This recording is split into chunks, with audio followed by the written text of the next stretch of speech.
Okay, class, let's do a lesson on how to export a movie from an animation in both Blender 3D and the Grease Pencil 2D animation component of Blender.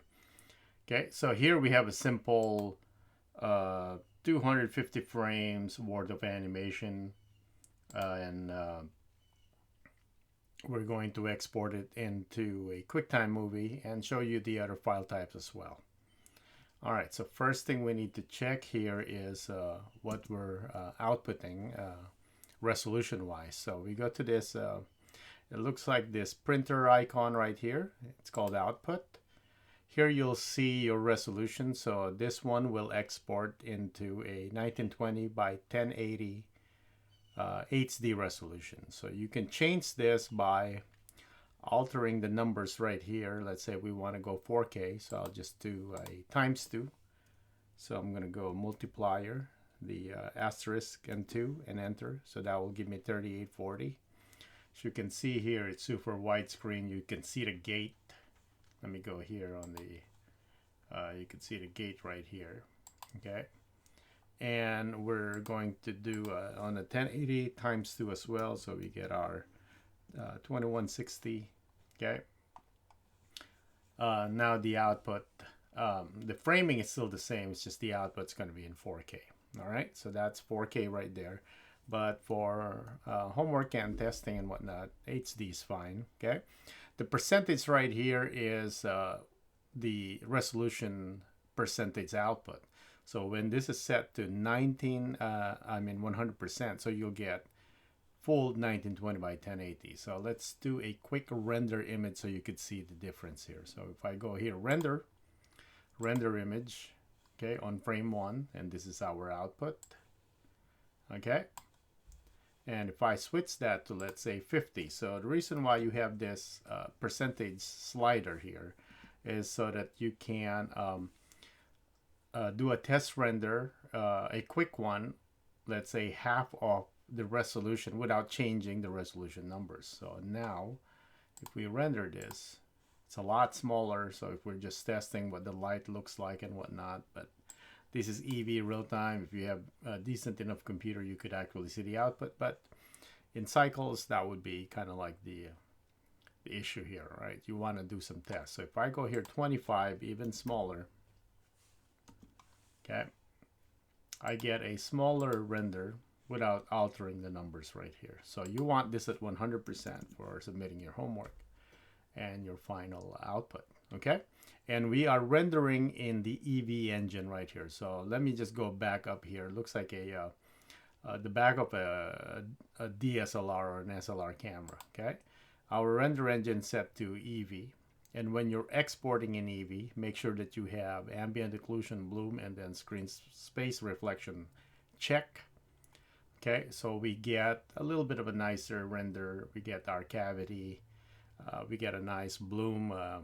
If that's, if you got some glow in your render, kind of like how you're seeing right here, a little bit of bloom on the lights. Okay, and some screen space reflections of your render if you have any object that's kind of bouncing off any reflective surface, you get to see it. Okay, so first is, so we're on Eevee, and then we'll do a test on our cycles. Okay, so we have two main one, Eevee cycles. Workbench is when you're just working. This is not a production output. Okay, Eevee is your real-time renderer. This is the fast one. 99% of our project are designed to run on these so that we can make sure that all computers used by students, are able to at least handle Eevee. Cycles is a different beast. This is a realistic render, is for lack of a better term. There's global illumination, and we can definitely get some realistic shadows and whatnot. So is that something that, and bouncing lights, okay? We can't do that with Eevee. We have to kind of simulate lights that are bouncing by adding more light. So cycles, it does all that. Plus you want realistic, transparent, translucent object like glass or plastic, clear stuff. Cycles is the way to go. The penalty is cycles is a lot longer to render. So let's do a quick one right here, just a sample, right? So let's do a render on this one. I do have a decent machine for working on this file, so mine is a little bit fast. So you can see it took 0.69 seconds, to render that. I mean 69 seconds to render that one frame right there. Pretty fast. Okay, so let's do cycles. So you can see it's bucket rendering right here, and it's almost done. It's going to denoise some of the area. It's still not done. Time elapsed, it's 11 seconds already. 12, it's still going because it's working really hard on this transparent surface right here. And there's a lot of reflection. There's subsurface scattering to kind of create that translucent skin. Okay, it's still not done with this one image.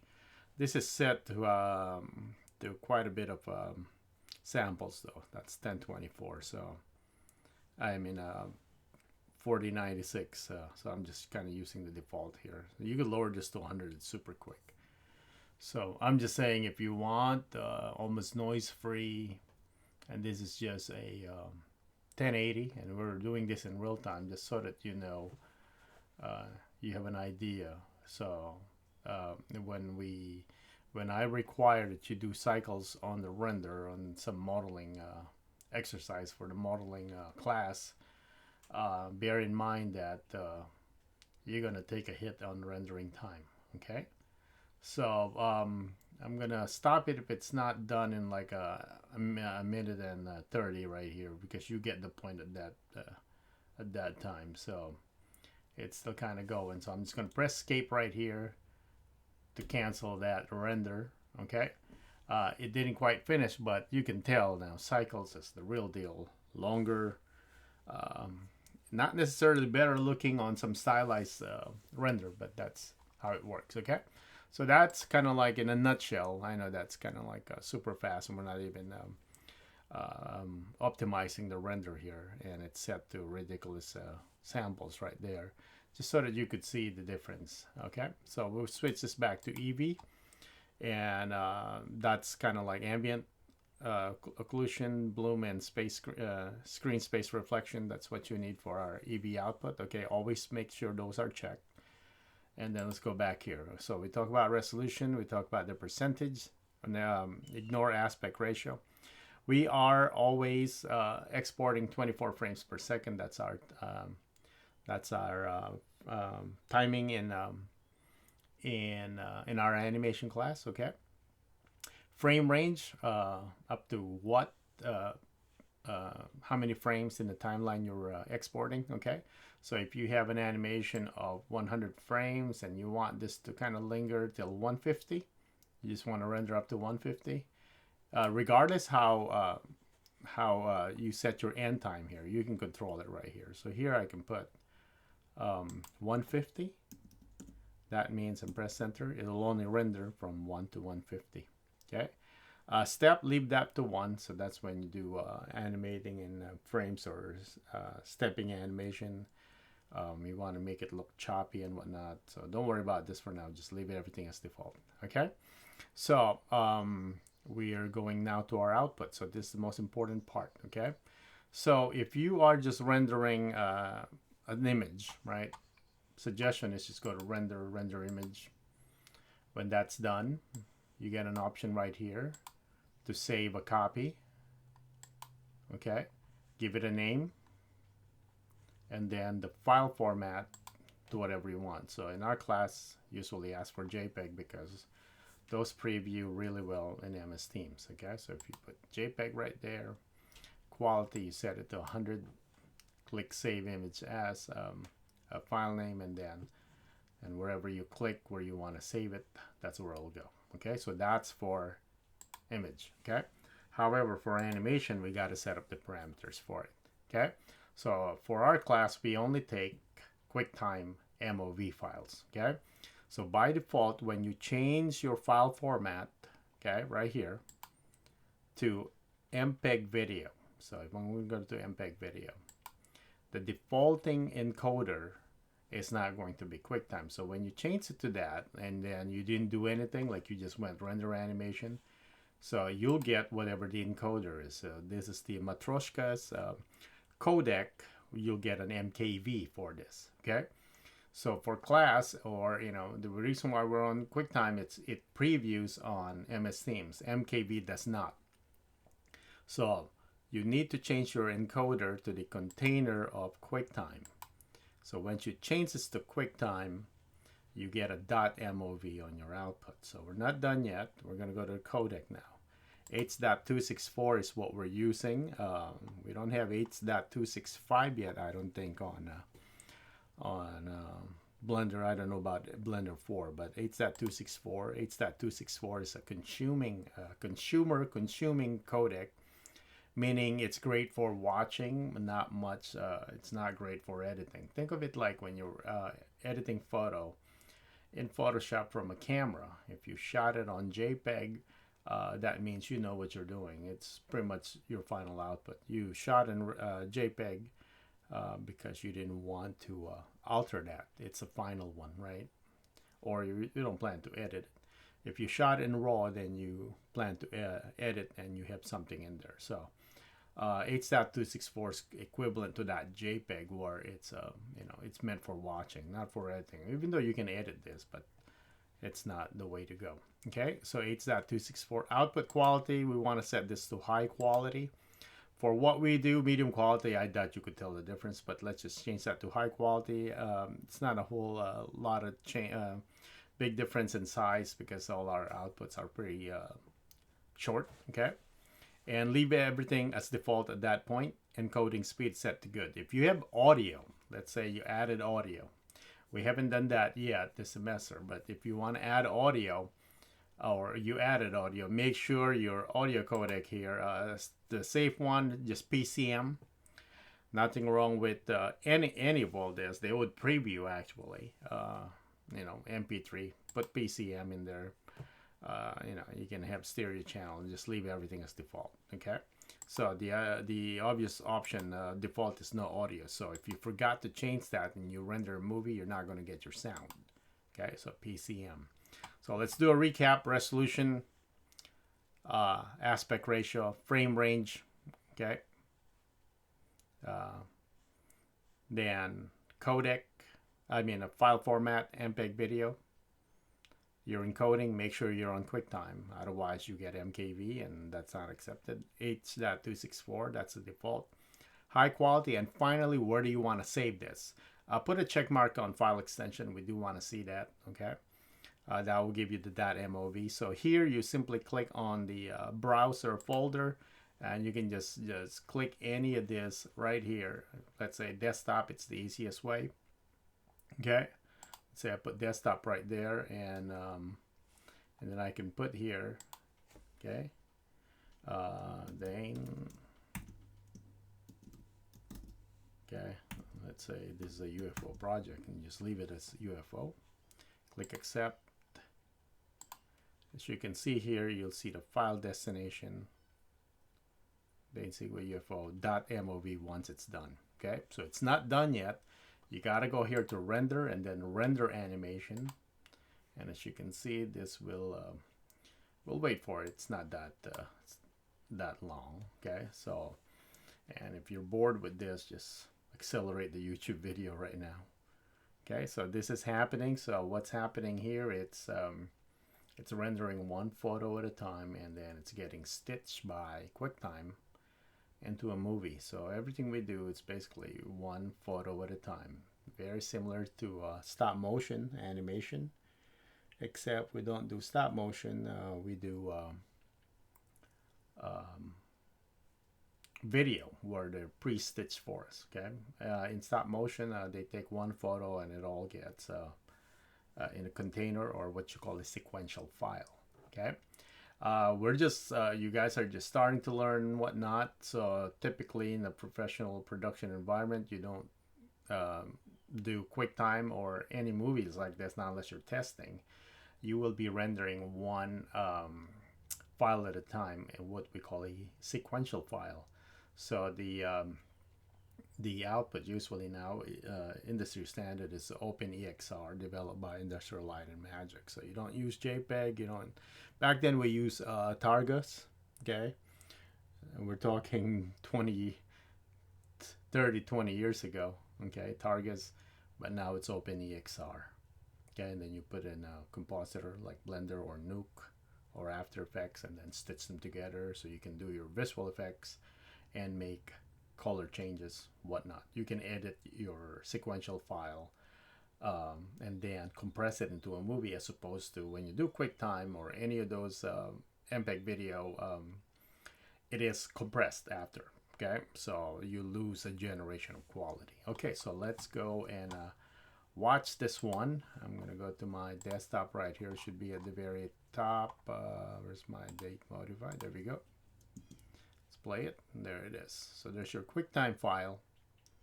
This is Blender 3D, and this is the same thing for Grease Pencil, but let's open a Grease Pencil file so you could see the same thing. Okay, so let me open. Let's see, this is from one of our students. Okay, so I put some modifiers here, so it looks like it's a build-up. So let's take a look. All right, there we go. So it's like it's being drawn and colored at the same time. All right, yeah, I put a noise modifier there, so it looks like there's hand-drawn kind of activity. Okay, so same thing. If you're in Grease Pencil, you do the exact same thing. Let's go to our output. You output an Eevee. You also want to go here, okay, the last sphere, which is rendered view. By default, you're on preview, but it's in Grease Pencil, it looks the same. If you go here on solid, you're probably gonna wonder why is it gray and whatnot. So, okay, so here what you see is what you get. We're just gonna leave all this as default. No need to turn anything on here, not unless you want those and you got 3D objects in your Grease Pencil scene. So as opposed to Blender 3D, you don't want to check any of this. All right, leave them alone. Output is the same explanation. Okay, you get your resolution and then percentage, and then here how long you want your animation to be. So if you got 20 seconds worth of animation, that's 480 frames. Okay, so on and so forth. So you would put that in there. Okay, same thing here. You want to be an MPEG video. Okay, encoding, you need to be in QuickTime. Quality set to high. If you have audio, put it on PCM or MP3 or pick any of those. It'll preview in MS Themes. Okay, and then you can put here, if you forgot to put a name here and where to save it when you do a render, it'll render and it'll be in the cache memory. When you turn off your computer, it's gone. So all that hard work for nothing. So I'm just going to overwrite here that same one right here. Okay, I'm just going to overwrite it. Okay, it's UFO. That's all right. Okay, QuickTime, high quality, and when you go to render right here, this one will, you can see it in real time right here. Let's take a look. It's building it up. This is 1920 by 1080. This is vector in Grease Pencil. So even if you render this in 8K, all you have to do is ×4 instead of ×2. On this one, you get 8K resolution, and it'll look very sharp. Okay, and it'll look it'll scale to it because it's vector drawing. Okay, all right. So we'll wait till this is all done. This is by Anna. Good job on this. Lots of detail. Plenty of layers. The works. Okay. I wouldn't suggest this for animation. It'll be a really costly animation if it's done this way, but this is basically like an illustration project. Okay, let's take a look. So we'll play that. Here it is. Grease Pencil export. Okay. And of course, it's the same thing how you would export an image in Grease Pencil. You simply go to render image, and then save your image, a copy to the file type file format that you want. Usually in our class it's JPEG. All right, so that's how you export an image and an animation with sound or without sound in Blender 3D and in Grease Pencil. All right, thank you for watching.